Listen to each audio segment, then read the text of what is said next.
Zach, we have another press conference to discuss. Ubisoft. Ubisoft or Ubisoft? You play? I think it depends on whether you're French or not. I am not, so I guess that means I say Ubisoft? I don't know. But which one is the one that non-French people say? It's a good question. I feel like they say Ubisoft. Do they? Well, I don't know. It's I guess they started out with an orchestra, which I did not watch this live, so I was able to skip the orchestra, but did you watch this live? Yeah, I watched it live, and I had to sit through the entire thing. Like, it's not bad, it's just like, why is this happening? It wasn't, what was it, Dance something? No, Just Dance, the way they kicked off the last Ubisoft press conference in 2018, but evidently the Assassin's Creed Symphony is going on tour. So that's a thing, I guess. I didn't know it existed, but it's a thing. Check your local listings to see if they're coming to you. But let's get into something that's actually interesting. They went right to Watchdogs Legion, which is something I know you're very much anticipating. I love Watchdogs. I love hacking. Watchdogs 2 was a great game. Watchdogs 1 was an okay game it was a good proof of concept. This is like an iteration upon that where... Man, wouldn't it have been so much cooler if it had not leaked that you could be any NPC? Yeah. Because this whole demo was setting up like, oh, this is the new main character. Oh, this guy's like trying to recruit someone. That's interesting. He's putting on a mask. Oh no, he's dead. Oh, what is this? Permadeath? Oh, now you're an old lady. That would have been such a crazy reveal, but it got leaked, and so we knew what was coming. But yeah, there's not a single main character. It seems like the AI is the thing that ties people together. You have like an AI assistant. This looks great to me. What do you think, Zach? I was blown away by this. To be honest, I kind of didn't have a whole lot of interest in the Watch Dogs series. Like, I know you like it because it's all about hacking. Love to hack. I was curious about it when I heard that it was going to be set in London. I was kind of curious about the last Watch Dogs, but I just never got around to playing it. I kind of didn't expect to be that into this. I was kind of like, I might play it. I might get around to it if there's like nothing else that comes out at the same time.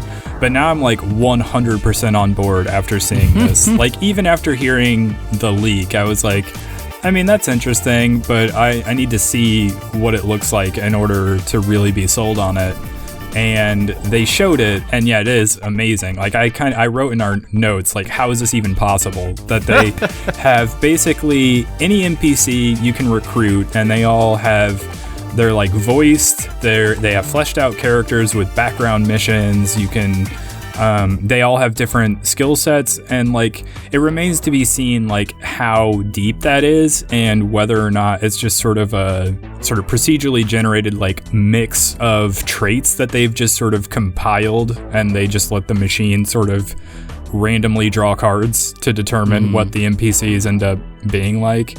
That could be what it is, and maybe there's like a limited amount of possibilities. And so after a while, if you start recruiting the entire city, you just start seeing a lot of repeat characteristics. I mean, that's possible, but to go from a Guy Ritchie style protagonist to like an old lady to some woman who has like John Wick style like pistol melee combat that looked awesome. Like, I don't know. I want to play this game really badly now. I get how they got from A to B, because in the previous games, as you walked around, just ambiently, you would see information pop up about people. Like, as you walked by someone, if you were looking at your phone, you would see like, oh, this is this person's name. They're like $50,000 in debt, or like, oh, this person is secretly a juggalo or something. And so someone at Ubisoft was probably just like, wait a minute, we're ambiently giving people information about NPCs. What if we take that to the next level and like every NPC is recruitable? And I think that's a super cool idea. I wonder if there's a max limit to how many you can recruit. Like, I know that you are Legion, that's the name of the game, but like, I probably can't have like 50 distinct people to pull from, right? I mean, that seems crazy. Yeah, I wonder if there is sort of like a limit on your, I bet it's like 10. Max inventory of recruits or whatever. Also, I don't want anyone to die. I feel like even if I have someone die, I'm just gonna reload a save. Well, especially if you're like leveling them up and putting skills in there, and you're like, okay, now I really like this character because they're really good at this one thing. Yeah, if they die, that would be a real bummer. And you're right, you probably could just like reload a save and be like, well, I'm not gonna let this guy die. This is like horses in Red Dead Redemption, where you could just like get a new horse, but I could also just like play the first 3 hours of the game again to get my horse back. Yeah, I mean, it remains to be seen whether it's going to be one of those things where you're okay with permadeath or not, or whether, especially if the pool is limited, you know what I mean? Like, if it's a huge pool that you can like add to your recruits, then maybe you don't worry about it as much. They kind of did this with, what was that zombie game on Xbox? No, you're thinking of was it that Wii U game you're thinking about? Zombie Wii U? No, I'm thinking of State of Decay. The first State of Decay was like I didn't play that.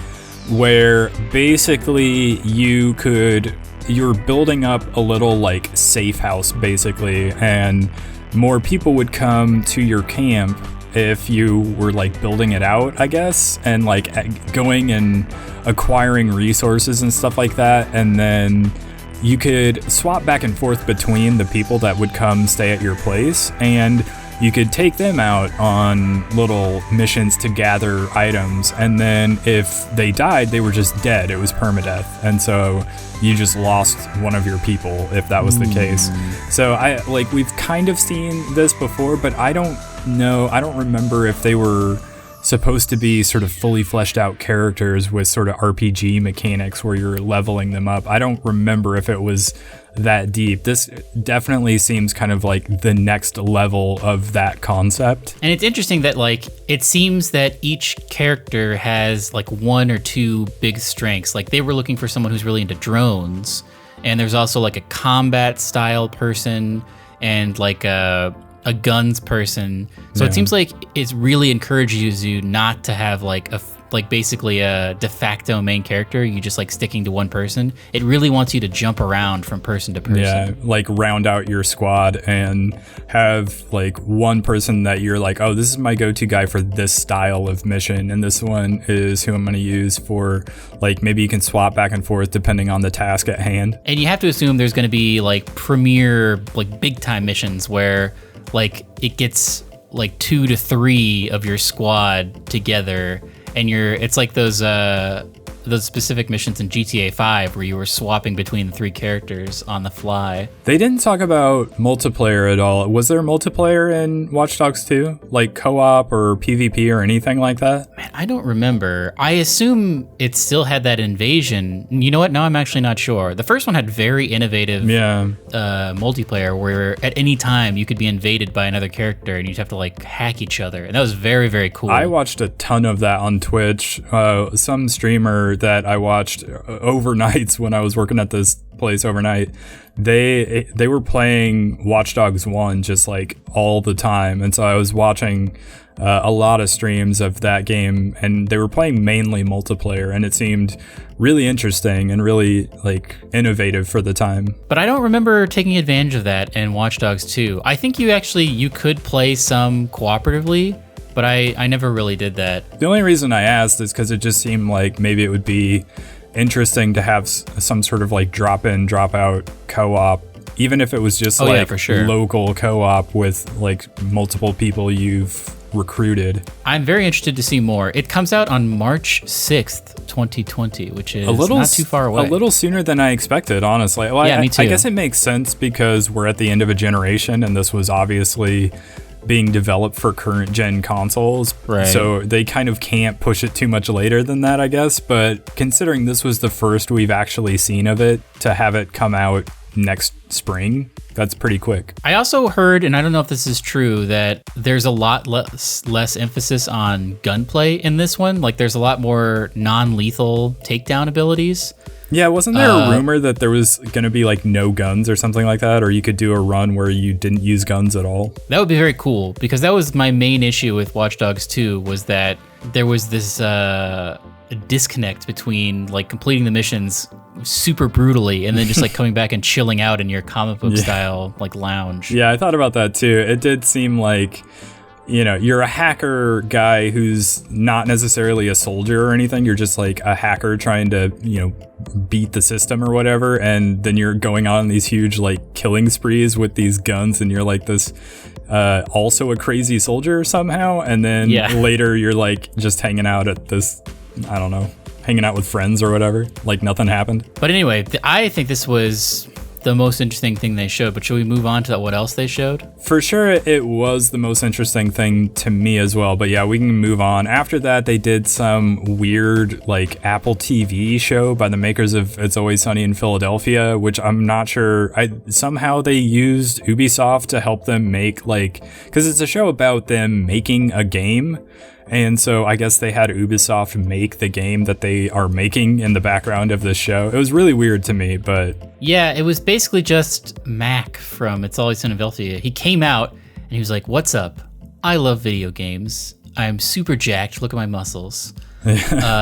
And we're making a game about video games, or we're making a movie or show about video games for Apple TV, which...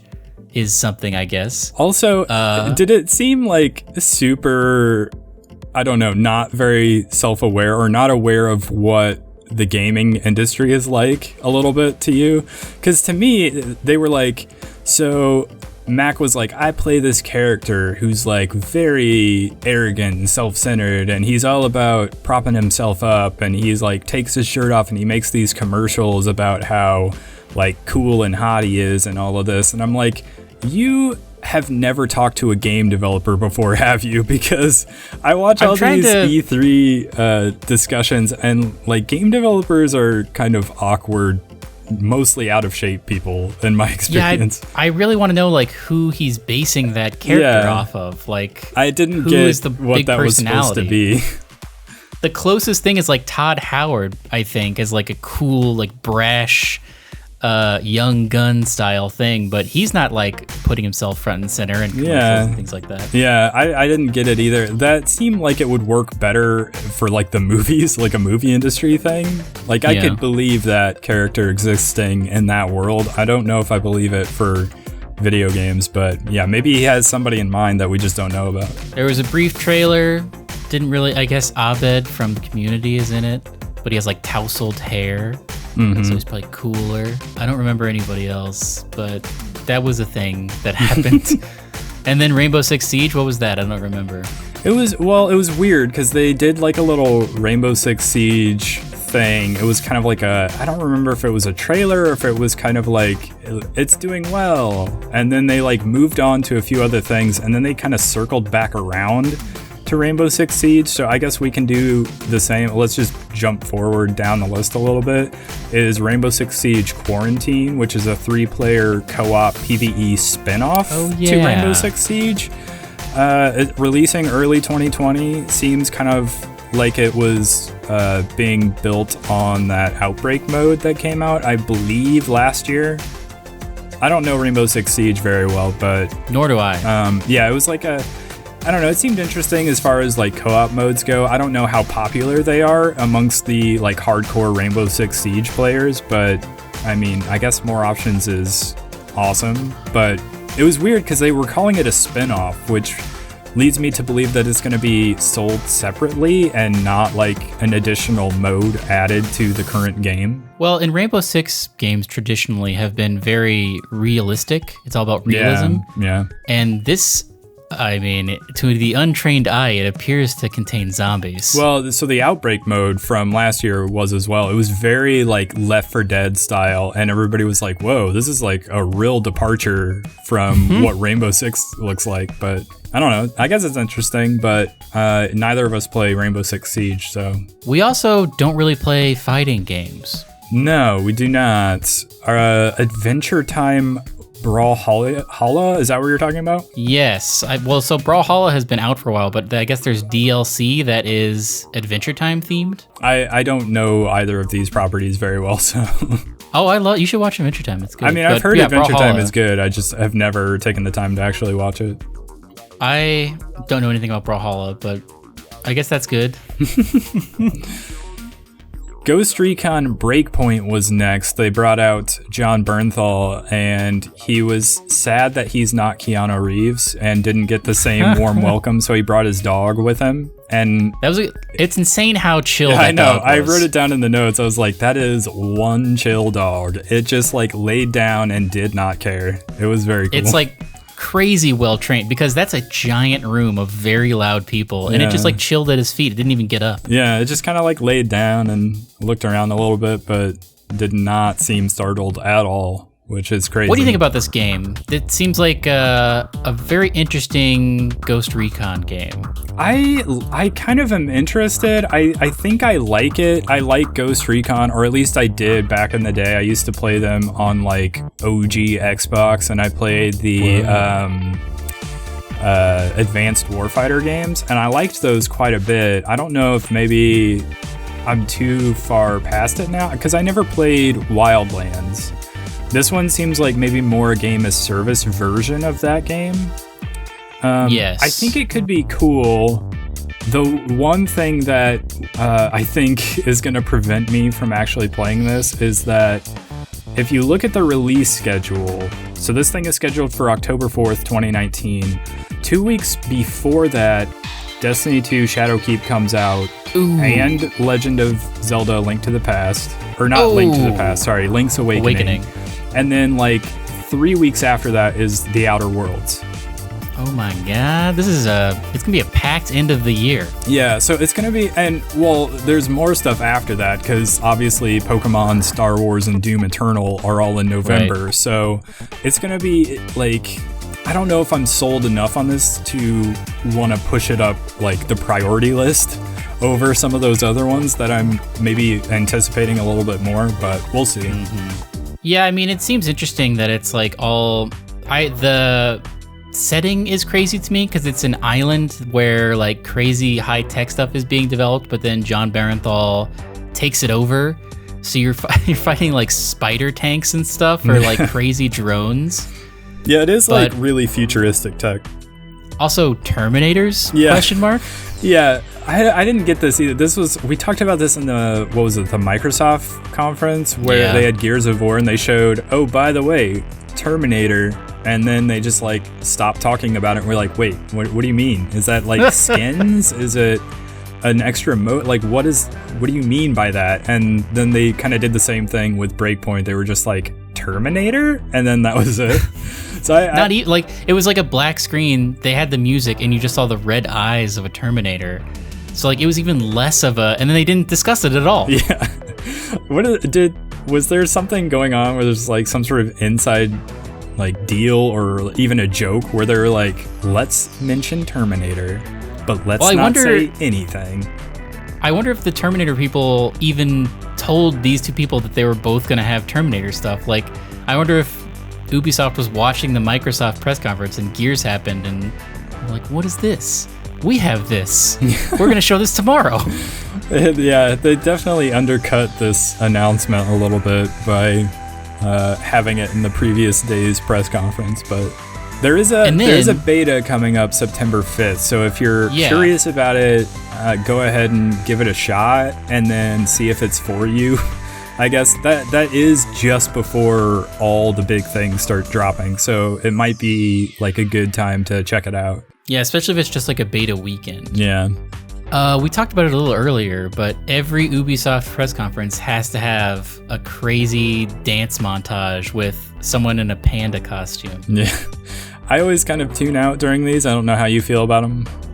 I didn't hate it. I hated it, I think, last year, or whichever year they began with this, because it lasted way too long. But this one was kind of like a nice break from just the monotony of people coming on stage and being like, our game is revolutionary. Because it was just a weird dance thing, and it didn't last way too long. Yeah, I will say, like a minute. To their credit, it did not go on super long, so I never got to the point where I was like, okay, enough already. Like they didn't overstay their welcome the way I think they may have done last year. So. And then we went to a game that looked cool initially. It was like some sort of ancient Japan style thing. There were demons, and then it just turned out to be an expansion for For Honor. Yeah. So I guess it was an additional mode called Soul Rush, which is part of some event that's happening now. I don't know who's still playing this game, but I mean, I liked it originally, don't get me wrong. I like the concept of it, but I don't know. I feel like the world has moved on since For Honor came out. Like, if they did For Honor 2, that might be interesting, but... I feel like the thing that is in that space now is that Mordha, or whatever it's called. Oh, you know yeah. what I'm talking about? Yeah. People were into that for like a week, and I don't know. But anyway, moving on. They talked extensively about The Division 2, which they have plans to support for the foreseeable future, it seems. Yeah, they showed off the next 3 chapters. The first one is coming in July, and it's gonna go to some national zoo, and they're gonna introduce something called expeditions, which are like some sort of cooperative challenges.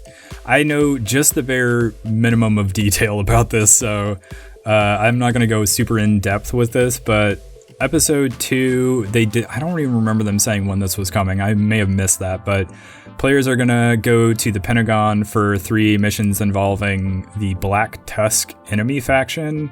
They're also introducing a new 8-person raid where players can take on the True Sons. I don't know any of these factions, so I might even be saying them wrong. Episode 3 is coming in early 2020, and it's going to go back to New York, Coney Island specifically, and apparently you're going after some villain from the first game, or like a good guy who turned evil in the first game, I think. I don't know. We both played the first game together, and I don't remember this character. I mean, I don't know if it was a DLC thing or not, but yeah, we've talked about how The Division, like the story of the first one, did not stand out to us, and neither of us remember basically anything about it, which is one of the reasons we weren't super itching to get into the Division 2, so... it's cool that they're doing like another 8-person raid, or like a new 8-person raid or whatever. And it's going to be free to play June 13th through 16th. So as this video is going up, it should be free to play already. So, I mean, it might be worth downloading. I don't know. Next up, Gods and Monsters, which looked like a version of Breath of the Wild steeped in Greek mythology, made by the team that made Assassin's Creed Odyssey. Yeah, so this is like super interesting, but we didn't see any gameplay, I don't think. No. I don't think the stuff we saw was in-engine. But yeah, it's a very lush landscape with almost cartoonish graphics, but like endearingly so. I mean, the comparisons to Breath of the Wild are apt. Yeah. Because it seems very similar in that it's like just cartoony enough where it will age super well. Yeah, the graphics definitely reminded me of Breath of the Wild almost immediately, but then also Kotaku did an interview with one of the devs, and they were talking about how you can sort of run around in an open world while shooting a bow and like swinging a sword and all of that. And so it does even sound like it's pulling a lot of inspiration from Breath of the Wild, but the devs said that they think it'll be different enough because of like character customization and unique abilities, so that'll help differentiate it. And they said they were drawing more influence by Assassin's Creed Odyssey than they were necessarily Breath of the Wild, even if it maybe seems like that. But they also said that the game is presented as a tale told by the poet Homer to his grandchildren. Oh. So apparently the game was running on Google Stadia at E3 as well, so I guess it's coming to Stadia. Wait, it was playable at E3? They said that they were, well, when they did the interview with the devs, they said they showed it running on Google Stadia. We didn't get to see any video during the press conference, so if it was playable, nobody has video that I'm aware of. At least not yet. Man, I really want to see. Yeah, I hope they put that out. Yeah, well, because they did say it's also coming February of next year. So to introduce a new game and also not have any gameplay yet, I feel like that video is coming sooner rather than later, probably. I'm looking forward to that. Yeah, besides Watchdogs Legion, this was the thing that piqued my interest the most, even though it was only like a 40-second segment. I know, yeah. So it started, like, Watchdogs Legion was definitely the thing that, like, blew me away about this press conference. It was definitely the big thing, but it was nice to also have something interesting to end on as well. Gods and Monsters, I do think, is, like, the second most interesting thing that happened at the show. I was surprised no Beyond Good and Evil, no Skull and Bones, no Splinter Cell, and no new Assassin's Creed game. Yeah, because we had heard rumors that the next Assassin's Creed was going to be Viking related. Yeah, there are already rumors about it, so I guess it seemed weird to. And plus, aren't they back to basically an annual schedule at this point? Yeah, pretty much. But I guess not. So we'll have to wait a year for the Vikings one, which I assume will be called like Ragnarok or something. Maybe they split it up. They kind of alternate between Assassin's Creed and this Gods and Monsters franchise that they're building. Oh, I don't know, man. I wonder what the release cycle is planned to be for this Gods and Monsters. Like, what if it's just a one and done type thing? It could be. I may be trying to make a franchise where they just want one game, but I mean, I don't know. This seems like Ubisoft's Zelda, basically.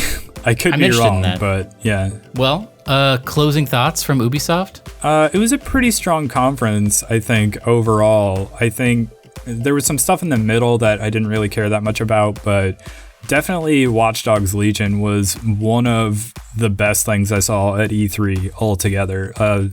As we're recording this, we've officially seen all the conferences now, and I definitely put Watchdogs Legion up there in the top 5 of things that happened at E3 2019. I'm looking forward to doing our top 5s from E3, because I think, just like our most anticipated, they're going to be wildly different. Yeah, spoilers, I just called Watchdogs Legion being on that list, but it was very impressive, and I liked it quite a bit, so yeah. I did too. Much like the Just Dance section of this press conference didn't stay too long. There wasn't a bunch of spoilers from when we talk about Square, but there is a way to do a press conference where you show a bunch of new games, but it gets very boring very quickly. And I feel like this moved along at a good pace. It had a good opening and a good closing thing, even though it wasn't technically a one more thing. The last thing they showed was interesting. Yeah, I thought to a degree Microsoft's press conference suffered from that as well, where just like it became trailer after trailer, which is cool and kind of what we want, but it got a little bit boring after a while because there was like no extended gameplay to break things up. So it was nice. Yeah, no on-stage demos this year. Yeah, it was. I mean, I'm sad about that. I miss those, but at least when they did show Watch Dogs Legion, there was like an extended amount of gameplay there. That was great. It wasn't just like cinematics, so that's very cool. All right, well, next up is Square, so keep your eyes locked on that channel, which is on ours. That lock button, and yeah, we'll see you then. Goodbye. Goodbye.